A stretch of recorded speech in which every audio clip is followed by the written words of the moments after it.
الشيء ده يعتبر منطقي لأن الدخان السامي اللي بينتشر قبل اللهب بيسبب الوفاة في خلال دقايق.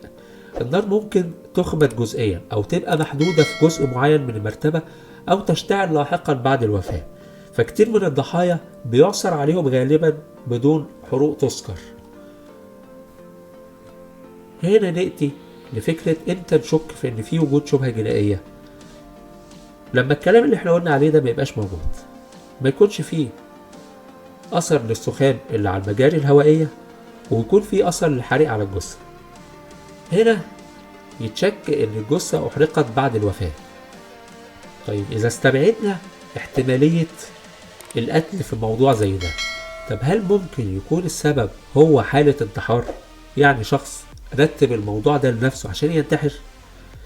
هو واقعيا ونظريا احتمال، ولكن بيستبعد في بعض الحاجات اللي احنا هنتكلم عنها.